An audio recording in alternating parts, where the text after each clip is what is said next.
தூரத்தில் பார்த்தீங்களா, வாய்க்காலில் வந்து தண்ணி குறைஞ்சிருச்சு. விவசாயத்துக்கு வர்ற அந்த தண்ணியெலாம் குறைஞ்சி இனிமேல் வந்து சுத்தமாக வாய்க்காலெலாம் வற்றி காஞ்சி போயிடும். அந்த ஓரத்தில் ஒரு நீர்க்கோழி உட்காந்துருக்கு பாருங்கள்.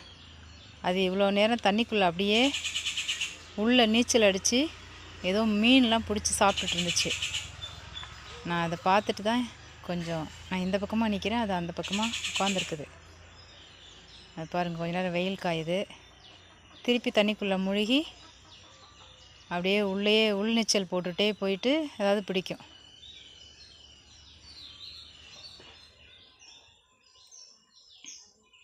பார்க்குறதுக்கு கொக்கு மாதிரி இருக்குது, ஆனால் அது இவ்வளோ நேரம் நல்லா நீச்சல் அடிச்சுது.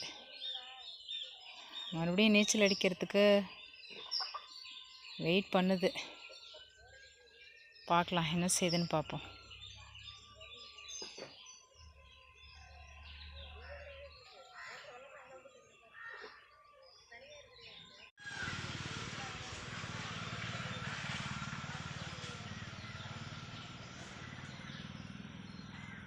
இதெல்லாம் வந்து நீச்சல் அடிக்கவும் முடியுது, அதே நேரம் பறந்து வேறொரு நீர்நிலைக்கும் போயிடுது.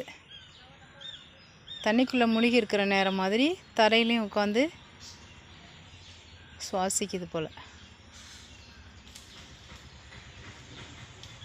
பாருங்கள், காலெல்லாம் வந்து வாத்துடைய கால் மாதிரி இருக்குது,